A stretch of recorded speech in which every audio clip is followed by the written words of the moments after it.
తెలంగాణలో కౌలు రైతులకు గుర్తింపు కల్పించి అన్ని ప్రభుత్వ పథకాల ప్రయోజనాలు అందించాలని కౌలు రైతుల గుర్తింపు సాధన కమిటీ డిమాండ్ చేసింది. వరంగల్లో నిర్వహించిన ఉమ్మడి జిల్లా కౌలు రైతుల సమావేశంలో నాయకులు మాట్లాడుతూ గుర్తింపు లేకపోవడంతో పంట రుణాలు, బీమా, నష్టపరిహారం వంటి ప్రయోజనాలకు కౌలు రైతులు దూరమవుతున్నారని ఆవేదన వ్యక్తం చేశారు. కౌలు రైతుల సమస్యల పరిష్కారానికి ప్రభుత్వం తక్షణ చర్యలు చేపట్టాలని కోరారు.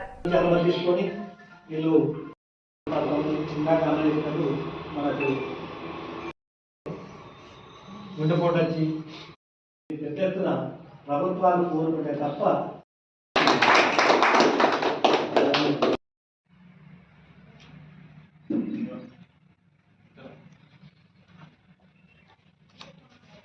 మాట్లాడిన రైతులలో కొంత మంచి సబ్జెక్ట్ వచ్చింది. అది వారు పడుతున్న ఇబ్బందులు కొంతమేరకు రైతులు తెలియజేయడానికి దీన్ని వచ్చిన గ్రామాల్లో మళ్ళీ కిందికి వెళ్ళి ఈ అమలు చేయాల్సిన అవసరం ఉంది. చేస్తూ జిల్లా వ్యాప్తంగా ఒక కార్యక్రమాన్ని చేయించుకోవాల్సిన జిల్లా స్థాయి సదస్సు వరంగల్ జిల్లా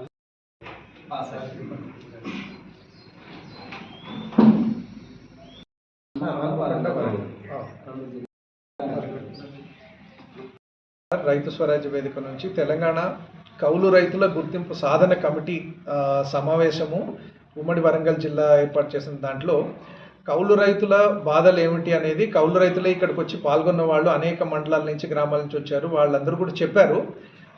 ఇప్పుడు కౌలు రైతులకి ప్రభుత్వ పథకాలు ఏవైతే ఉన్నాయో యూరియా బస్తాల దగ్గర నుంచి పంట నష్టపరిహారం కావచ్చు, రైతు బీమా కావచ్చు, పంట బీమా కావచ్చు, ఆఖరికి పంటను అమ్ముకోవడానికి కూడా వాళ్ళు రకరకాల ఇబ్బందులు ఎదుర్కొంటున్నారు.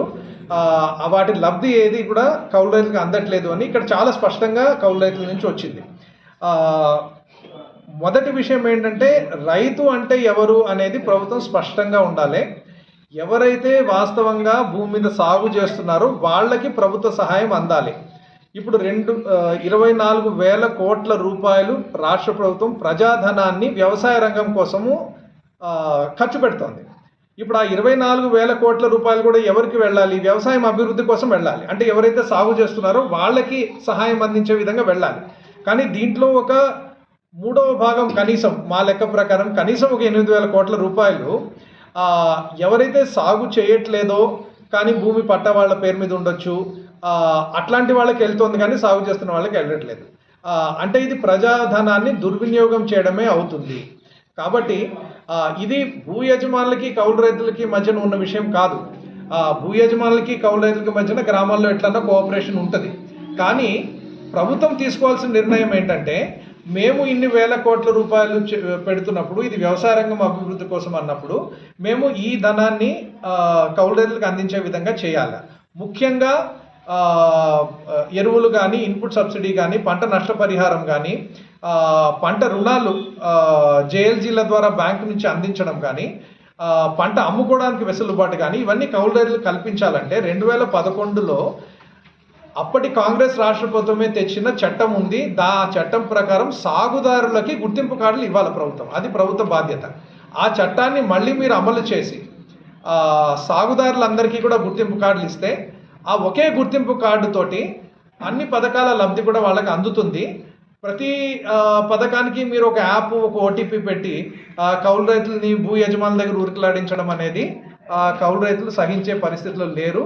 కాబట్టి రాష్ట్ర వ్యాప్తంగా కూడా దీని గురించి ఒక పెద్ద డిమాండ్ అనేది వస్తోంది కౌలు రైతుల తరఫు నుంచి. ముఖ్యంగా చాలా గ్రామాల్లో సగానికి సగం రైతులు కౌలు రైతులే. కాబట్టి ఇంత పెద్ద సంఖ్యలో ఉన్న కౌలు రైతుల డిమాండ్ను రాష్ట్ర ప్రభుత్వం వెంటనే నిర్లక్ష్యం చేయకుండా, మీరే వాగ్దానం చేశారు, మీరు మీ ఎన్నికల హామీలో చెప్పారు, ముఖ్యమంత్రి గారు బహిరంగ లేఖ కూడా రాశారు కౌలు రైతులకి. 6 గ్యారంటీల్లో కూడా కౌలు రైతులను గుర్తించి వాళ్ళకి పథకాలు ఇస్తామని చెప్పారు. మరి అవి ఇప్పటిదాకా కూడా ఎందుకు చేయట్లేదు అని కౌలు రైతులు ప్రశ్నిస్తున్నారు. ఈ ప్రశ్నించడం అనేది కేవలం గ్రామ స్థాయిలోనే కాకుండా జిల్లా స్థాయి సమావేశాలు జరుగుతున్నాయి. రాష్ట్ర స్థాయిలో కూడా ధర్నా చేయడానికి సిద్ధంగా ఉన్నారు కౌలు రైతులు. కాబట్టి ప్రభుత్వం ఇప్పటికైనా మేల్కోవాలి. ఈరోజు వరంగల్ నగరంలోని తెలంగాణ రైతు భవన్లో తెలంగాణ కౌలు రైతుల గుర్తింపు సాధన కమిటీ ఆధ్వర్యంలో రౌండ్ టేబుల్ సమావేశం అనేది పెద్ద ఎత్తున నిర్మించడం అనేది జరిగింది. ఈ సమావేశ ఉద్దేశం ఏదైతే కాంగ్రెస్ ప్రభుత్వం ఉన్నదో ఈ 6 గ్యారంటీలు ఏదైతే చేసిందో ఆ 6 గ్యారంటీలో భాగంగా కౌలు రైతులను కూడా మేము గుర్తిస్తాం అనే విధంగా అనడం అనేది జరిగింది. ఈ కౌలు రైతులను కూడా తక్షణమే గుర్తించాలి. అంతేకాదు గుర్తించి రైతుల యొక్క ఈ యూరియా యాప్ అని అదేవిధంగా పంట అమ్మకంలో పట్టదారు వాళ్ళకే అమ్ముకునే విధంగా కాకుండా కౌలు రైతుల గుర్తింపు కార్డులు ఇచ్చి ఆ గుర్తింపు కార్డుల ఆధారంగా పంట అమ్మకాన్ని చేయాలనే విధంగా, అదేవిధంగా వాళ్ళకి ఎలాంటి పంట నష్టం ఉన్నా, అదేవిధంగా ఈ యొక్క యూరియా అంటే ఎరువుల అవసరం ఉన్నా ఆ కార్డు ద్వారానే ప్రతిదీ పంపిణీ జరగాలనే విధంగా ఈ రాష్ట్ర ప్రభుత్వాన్ని మా యొక్క రౌండ్ టేబుల్ సమావేశం డిమాండ్ చేస్తున్నది. ఈ రౌండ్ టేబుల్ సమావేశమే అనేదే కాకుండా జిల్లా వ్యాప్తంగా కూడా అనేక రకాల కౌలు రైతుల కార్యక్రమాలను నిర్మించి ఈ యొక్క గుర్తింపు కార్డులు ఇచ్చేదాకా మా యొక్క పోరాటం చేయాలనే విధంగా ఇక్కడ ఉన్నటువంటి భాగస్వామ్య సంఘాలన్నింటినీ ఈరోజు ఈ రౌండ్ టేబుల్ సమావేశంలో భాగస్వామ్యం కావడం అనేది జరిగింది. ఈ సమావేశ తీర్మానాలు తక్షణమే కిందికి రైతాంగ దృష్టికి తీసుకెళ్లి వీటిని అమలు చేసే విధంగా మా యొక్క పోరాట రూపాన్ని తాల్చాలనే విధంగా ఈ యొక్క రౌండ్ టేబుల్ సమావేశం అభిప్రాయపడడం జరిగింది. నా పేరు సోమిడి శ్రీనివాస్, తెలంగాణ రైతు సంఘం రాష్ట్ర కన్వీనర్ను. ఈ యొక్క సమావేశంలో పాల్గొన్న ఎంఎల్ పార్టీ వాళ్ళు కానీ, అదేవిధంగా సిపిఐ రైతు సంఘాలు కానీ, అదేవిధంగా ఎంసీపీఐ రైతు సంఘాలు కానీ, అదేవిధంగా స్వచ్ఛందంగా ఉన్నటువంటి రైతు సంఘాలు డిపిఎఫ్ రైతు సంఘాలు కానీ అన్ని రైతు సంఘాలు ఈ సమావేశంలో పాల్గొనడం జరిగింది. ఈ సమావేశం విజయవంతం చేసినందుకు కౌలు రైతులకు, వివిధ రైతు సంఘాల వారికి ఈ సందర్భంగా ధన్యవాదాలు తెలియజేస్తున్నాను.